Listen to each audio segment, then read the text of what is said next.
Hey guys, Crafty here from Living in Beta, and today we're going to dive straight back into patch 1.3, adding to our first video on what it includes by listing more of our favorite things. Now we've had a little bit more time to play it. Of course, with patch 1.31 dropping as well, although it was a very small patch and basically bug fixes, we will take a look at that as well. If you missed our first overview of the patch, then that can be found in the description below. In that video, we cover the main documented changes coming from the teaser trailer and the developer stream that was aired prior to patch 1.3 dropping. In this video, we're kind of going to take a look at some of the hidden changes that weren't showcased but are still pretty decent to look at, bring them to light, explain their overall benefit to the game and our thoughts in general. Now it's going to be a bit of a mishmash. There's going to be a couple of big things and a couple of little things, but really it's just about shedding, again, like I said, some more light on what patch 1.3 actually did bring to Cyberpunk 2077. I don't know about you guys, but I've been playing it a little bit more regularly now, just kind of waiting for new games to come out, but also my interest has kind of peaked a little bit more, and I hope you all have too. Let us know in the comments how you've found patch 1.3 and even the bug fixes that dropped in 1.31. What your favorite part is, cool things you found, etc. Just have a good chat in the comments. But for now, let's get into the video.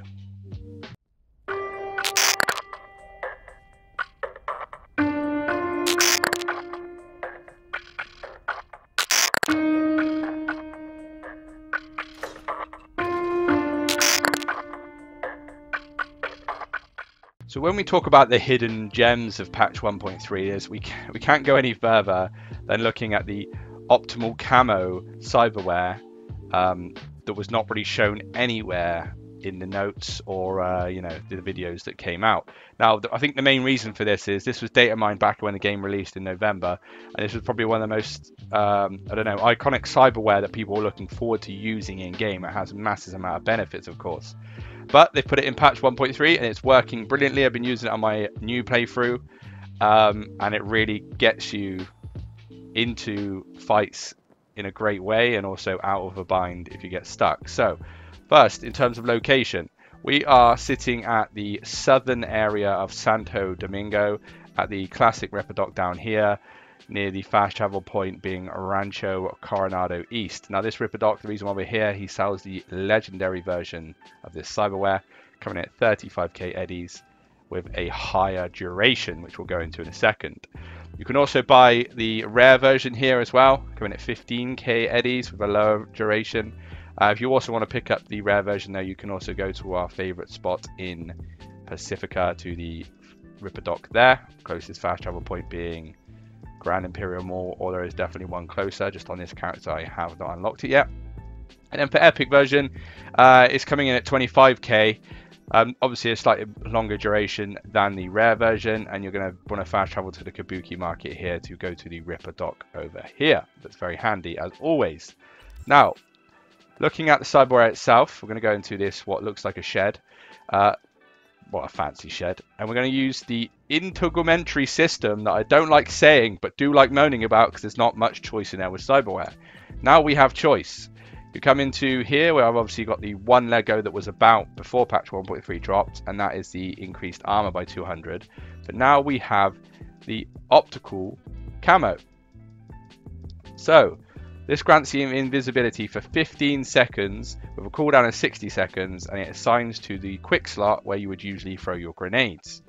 We'll showcase in a second what you can do with it in a combat. But as I said as well, you can also get the Optical Camo rare version, which grants invisibility for 5 seconds. So not as good, but still handy having if you haven't got the eddies. Now, it should auto assign to your slot. You can see down the bottom left hand corner next to where my health is, there's the RB ability to turn invisible. Now you'll see my character here, it's got the camo on, and essentially you can see the countdown as well by my health bar at the top left hand corner.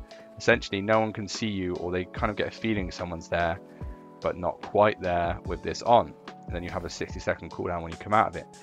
Let's showcase what this is like in combat, because you can do some mean things with this. Okay, so to showcase this, I've moved on to my new character that I keep banging on about, and we've got the optical camo attachment, of course, We've also got a cool ability of 10. So they pair really nicely because you're essentially going to be, you know, hidden when entering combat, and also getting the benefit from sneaking. Okay, so that's obviously one massive benefit. So we'll enter combat like this. You can see we can walk up to them without them knowing we're here, and then they get a kind of a sense of you being here, but they don't really know where you are. You see she's kind of running away, probably completely baffled by what's going on. And I obviously wasted some time there by showing you that, but essentially I could have taken these 5 or 6 people out instantly before they even knew where I was. Now the cooldown is big. It's 60%. Wow, flirt with me next time before doing that. Wow. The cooldown is big at 60 seconds, but having it live for, what was it, 15 seconds, is still very beneficial. So you can see you can really enter a combat without people knowing. There's scenarios in quests where, you know, especially gigs where they're like, you know, you get extra rewards if you sneak around, don't kill anyone, or, you know, those ones where you have to enter a building that's maybe hard to access from the outside due to the amount of forces that are blocking the way, where you can pop this camo and go straight in there really without anyone noticing you. So yeah, very handy, a very good addition. Should have been in the game before, of course, but hey, it's here now. So let's, instead of moaning about what wasn't, let's appreciate what is. All right, let's move on to the next one. Okay, so the next addition worth mentioning in patch 1.3 is the secret max tac armor that we may have seen before in the very first trailer that came out for Cyberpunk 2077 in, I think it's 2007. Now, it's important to note at this point, only female characters of my knowledge can get this. I've tried on a male character, it's not possible, but you need to have a full relationship with Judy, which, you know, spoilers, she only likes the ladies, so that's probably why this is the case. And you need to have completed a mission named Pyramid Song where you go underwater with Judy. I'm not going to showcase any more than that for spoiler's sake, but it's a really good mission, so I don't really want to spoil it. So essentially you'd go underwater, and after that mission's done and she's back in her apartment, you can then get this armor. So you'll go into Judy's apartment. If you don't know where that is, it is in the Watson area. Closest fast travel point is straight outside of Charter Street, and it's a building that you will become your own once you're in a full relationship with Judy. Judy's over there and she likes to talk to you, but we're not going to speak to her. We're going to take a left, go in her bedroom, saucy, and then we're going to go to this weird box that looks like just part of the furniture. You're going to highlight over this, and you can see we have got the Max Tac tactical helmet and the other armor. Now I will say I've looked at this a couple of times, and the rarity does vary, as well as the, obviously you can see there's an increased crit damage attachment essentially it's in there, but that's not usually there of my knowledge as well. So you'll take this out, and again you'll remember this, the character in the first trailer ends up wearing this armor set due to, you know, becoming one of the max tac armor people. So let me just show you what it looks like while we're here. That was Max Tac Classic. Obviously bear in mind some of the pieces that I'm already wearing will be there. So you can see here it's got the visor, which is the most iconic from the video itself, and the arms are pretty cool as well, with obviously you can see like the attachments here. Overall it's a very cool looking set. I'm a bit frustrated that it's not legendary, but hey, that's not, I don't want to say I'm too frustrated. It just would be nice to have a Lego set from it. And also for those who play male characters, it might be a little bit annoying for yourselves, but hey, it's a good throwback again by CD Projekt Red to, you know, the character from the first trailer, and just linking everything together. So I do like it. And then just for my knowledge, just to check now live on the video, it doesn't look like, correct me if I'm wrong, no, it doesn't look like we're able to craft it either, but we are able to upgrade it if we needed to, obviously keeping it at the rarity level but getting the more armor out of it, which is good. So yeah, that's the Max Tac armor. Very solid looking, very fun little Easter egg as well. Good shout out again to what they've done here in Cyberpunk. It's always good to have throwbacks. So yeah, let's move on to the next one. Now, one of the biggest changes in my opinion, and I think for the good in most part, is the changes to crafting, and more importantly, the statement that was made in the patch notes that was they've improved the crafting system so that items with random quality scale their quality with players' crafting skill. It's not possible anymore to roll a quality exceeding that of the relevant crafting skill. So what do they mean by that? Well, if you remember, we used to have the base level armadillo mod. We made a video about it. It used to be common, and we used to spam make it with very low components and hope with X near Hello perk that we'd proc a very high version of the armadillo mod.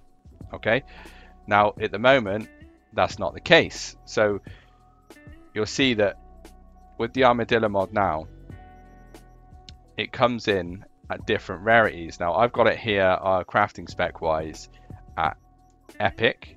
You have to go out and find those crafting mods now for the armadillo.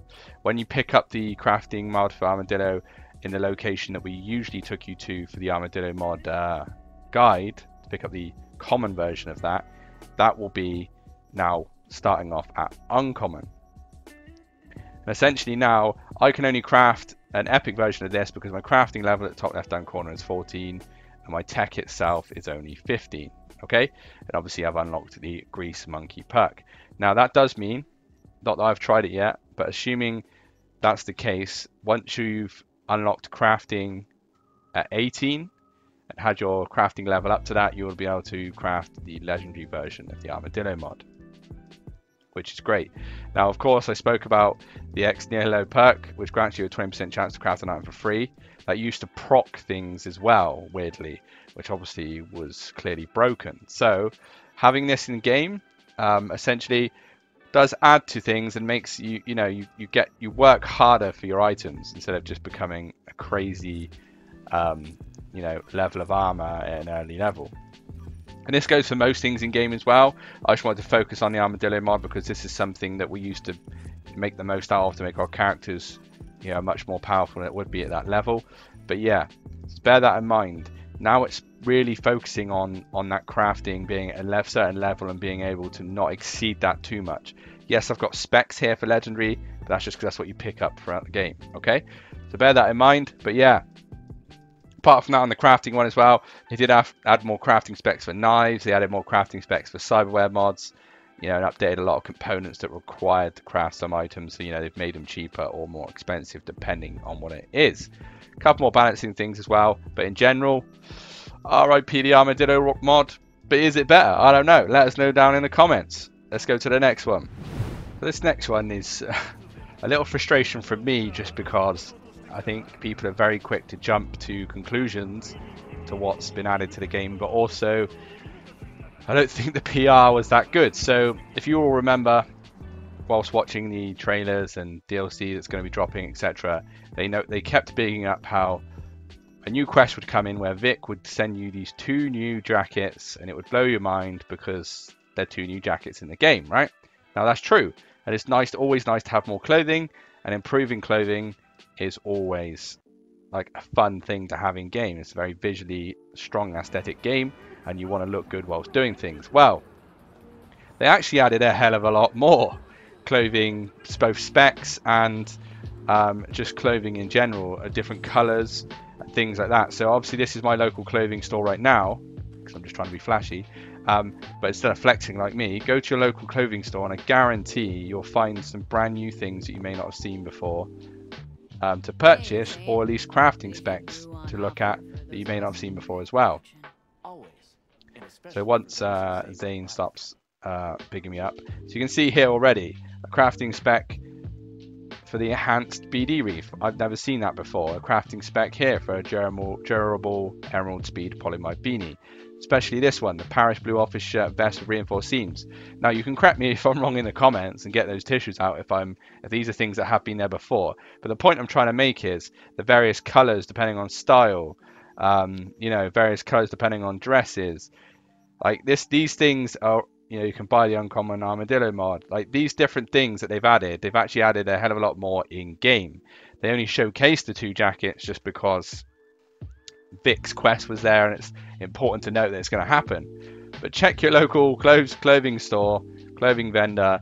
There is a lot more out there and a lot more styles, which I think is fantastic and the game needed. and you can really mix and match now and make some armor that's, you know, perfect for what you want.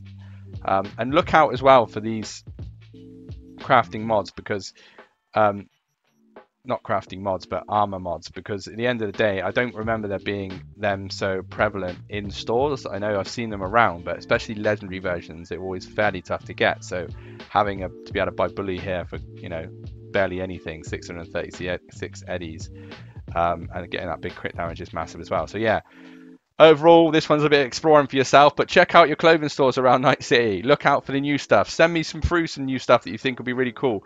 But there's not just 2 jackets, I promise you. There's more clothing than that. It's nice to get off my chest. Moving on to the next one. Okay, the last thing I want to mention on a personal note for patch 1.3 is something that may not be that relevant or interesting to some people, but it's the UI changes that they've put in on this patch. Now, I think this might be very similar to what it's actually like on PC, so I apologize for those who are watching on PC, but they've made some very subtle changes that really, I don't know, make the game feel cleaner. So first and foremost, just saving the game, there's actually like an animation now for saving the game. Like there, you see that animation, that was never there before, and I know that sounds silly, but it makes it look cleaner. Stamina bar, I'm going to have to show you here because I've got the unlimited sprint on in terms of one of the perks, but stamina bar is now moved to the top left. Looks cleaner, it's out the way, it's under where your health bar would be. You know, and it I can show it by this as well, and it just, I don't know, seems like it's more in more, I don't know, in a better placement. It used to be in the middle of the screen, which really didn't make sense. You know, the font's slightly different when people are talking, and the font that's used for general like journal entries and things like this is just slightly cleaner. I know it might not look too different, but it just is slightly cleaner on that. And enemies as well, like their symbols above them are more crisp. You know, tells you what type of character they are. I've never, you know, before patch 1.3 I never really took in consideration, you know, that symbol above, like it's just general runners and gunners, but if it was a sniper it'd have a reticle and things like that, you know. Melee people would have a melee symbol. These things, I don't know, I never really used to care about the UI until the UI changed, you know, which is funny to take in consideration. And I think it really, I don't know how to put it, but it really makes the game just feel cleaner in general for doing so, for doing it, because it felt like a new game when I signed in patch 1.3. Now again, I know it's a little change that people may not like, or sorry, everyone's going to like it, I'd be surprised if you don't, but may not be interested in. But I think it needs to be appreciated because it is cleaner than what it was before. And it's changes that I think those kind of changes kind of go missed under the rubble of, oh, I want a big DLC or where's the next expansion, because they don't see them as really that relevant. And now, look, I know I'm a fanboy of Cyberpunk 2077. I'm not going to pretend I'm not. And I know there's still bugs and there's still things that, you know, needs looking at, and there's a reason why they brought out another 30 gig patch 1.31 to fix a lot of those. But we still need to start appreciating the stuff they're doing, because the game itself hasn't even been out a year yet. It's on its way now to be out a year, and it's probably, if you ask those who cared about the game and made the game, they would have wanted that extra year, you know, of not always working at home, or, you know, doing the things they needed to do to make the game more crisp. But the money bag people wanted it out in COVID to get the money, because people needed games. So let's blame them. Let's not blame the people that make the game, because they're doing what they can to really make it work. Even things as well, just a quick mention, you know, if I sell this weapon here, there's a buyback wording that weren't there before, you know. It sounds silly, but it's just crisp. But yeah, I won't go on too more about that. I just wanted you to know that the UI has changed. Explore, let me know other things that have changed. You know, even that, you know, the map was told or shown in the trailers that it changed, but they never really spoke about how crisp the UI was. So yeah, that's that. Now let's take a look at what changed in patch 1.31 and what bugs got fixed. Now for this, I didn't really want to, there's not much to showcase in game other than taking an hour or two going through all the bugs and things, right? So I thought it'd be more relevant just to read through the patch notes together quickly and just get that kind of understanding of what's happened. So I think it was very prevalent that in patch 1.3 they fixed a lot of things, but there was probably slightly more than ever a lot more bugs to do with AI and general gameplay, which was frustrating as a player that loves the game. But again, these things happen. If you remember back to the stream they did, and they spoke about, you change one thing, and it really, it can have a massive effect down the line, like the butterfly effect that you may not have expected. So just to run through it, obviously this is now available PC, console, and Stadia. It's quite a big one. I think it was 30 gig for me on Xbox Series X, but I think I've heard upwards of 50 gig on PC. But yeah, just fix some issues of the way upgrading items looks like. Reload speed perks would slow down reload time, the height of the charged jump, enemy stealth detection depending on game difficulty. This was something they were harping on about how good it was. The higher the difficulty, the harder it was for you to hide, for example, and stuck in the falling animation and things. It's silly things that really shouldn't happen, but they're there. And then you have the quest fix, disaster piece. Judy didn't spawn, boots made for walking, beat on the brat, with little help from my friends, and the nomad. I've also seen a couple of bugs as well around other quests that may not have been fixed yet. I'm not yet to try them out. Just bear in mind that can happen as well. Sounds silly that I should be telling you that, but these things happen, and we just have to kind of highlight them, and they'll definitely go ahead and fix them. This is something that have been mocked a little bit, but again, it adds to the aesthetic of the game. When roads, where roads after rain did not look wet, it was obviously raining for a long time, and the roads just dried up instantly. There was obviously, they've got a wet surfaces system built into the game, which is interesting. It should now look more detailed when the rain has happened. Removed eyebrows in cases where they set to off. Issues when shooting tech weapons cause momentary blinding light. Fixing issue where Carol was missing her tablet. But essentially different things, small little bugs that you may have been annoyed about, or you probably, if I'm honest with you, may not have even seen. They've just fixed. And this wasn't a patch that was, showcased with some, video or fancy video or anything. They just did it out the box, got it done, didn't harp on about it, and got it done. I think that's important for them to do.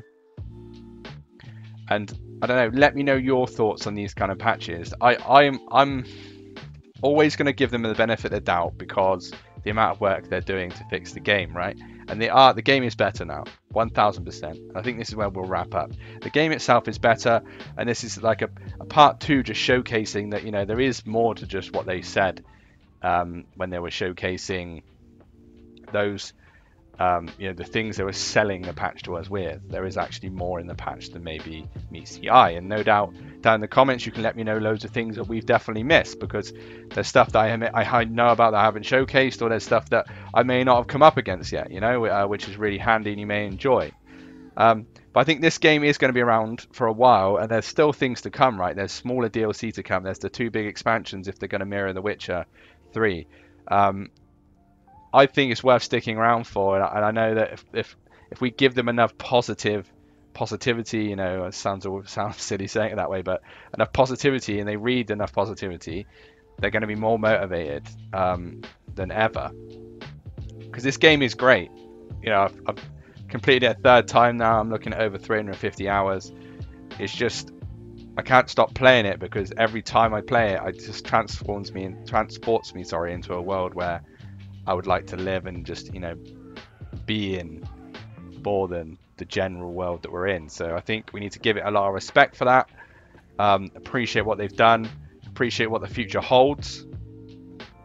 And just be there for them, because they said on the stream, they read all the comments, they read all the negativity, but they also read the positivity, and that's what motivates them. But yeah, that's just a second overview of the patch. And the new patch has just dropped. Let us know your thoughts in the comments, of course. We love chatting with you. Negativity is welcome as well, but we just want you to know that we're coming from a positive frame of mind, because we want this game to succeed. Now, of course, I want to thank you as well for some of you heading over to our social media that we've been displaying recently in videos. They'll be on the screen now for you as well.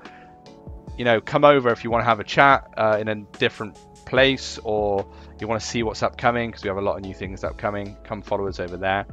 And of course, Anything that's spoken about in this video will also be in the description if I'm talking about linking to older videos, or if you just want to read the patch notes themselves, they will be in the description. But for now, if you liked the video, give it a like, subscribe for more content like this one, share with your friends, share with your family, but remember, don't be a gong.